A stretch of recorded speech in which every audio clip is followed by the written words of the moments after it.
Before the first mirror caught a villager's eye, before the first metal knife split open a taro root, before boots crushed the fern-covered earth or steel birds screamed across the skies, there was only this, the rhythm of the jungle, the breath of the mountain, and the wisdom of a people who needed no inventions to understand life.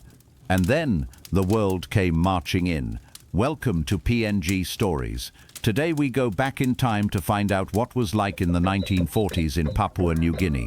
This is a story titled Smoke Over the Mountains, a Papua New Guinea story of war and wonder. Let us dive in. There was a time when a man measured his wealth not in coins but in pigs, yams, and how many stories he could tell without stuttering. A time when a woman's hands were never idle, and her knowledge of herbal medicine could quiet fever or lift a spirit from sorrow. In the highlands, where the fog clung to the ridges like ancestral smoke, there were no mirrors. People saw themselves in the still surface of a creek, or in the eye of someone they loved. Beauty was not bought. It was worn in scars, feathers, and posture. Before salt came in neat paper packets, villagers climbed high cliffs to harvest it from natural salt licks. In coastal regions, they boiled seawater in clay pots until crystals were left behind.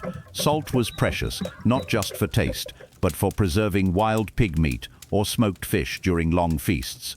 Clothing was never about fashion. In the Sepik, men wore cassowary bone nose piercings and shell necklaces. In the highlands, women wore grass skirts while men tied woven belts and penis gourds, not out of shame but tradition.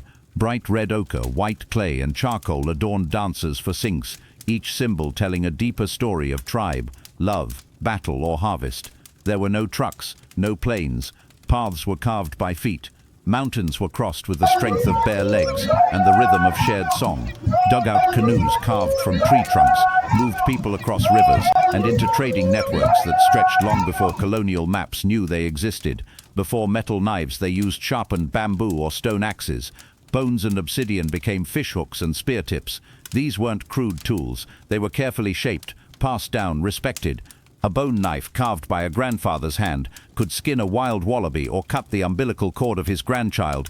Food was earned with effort, never fast. Men climbed palm trees to gather betel nut and hunted cassowaries in the underbrush with stealth and endurance.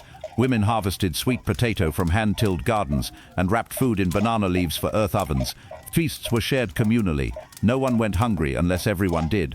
Before sport was a word, games were survival. Boys competed by throwing spears at targets or racing up muddy slopes. Strength, agility, endurance, these were trained not for fun, but for manhood, for readiness, for war. Tug-of-war with vines, wrestling on riverbanks, Highland sing-sing competitions, each carried tradition deeper than trophies. Then came outsiders. First the Germans, establishing missions in New Britain and the North Coast.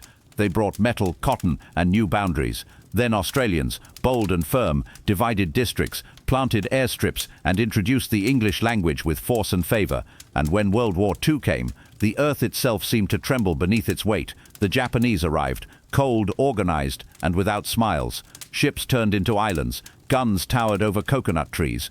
Orders were shouted in a language no one understood, but fear translates in any tongue.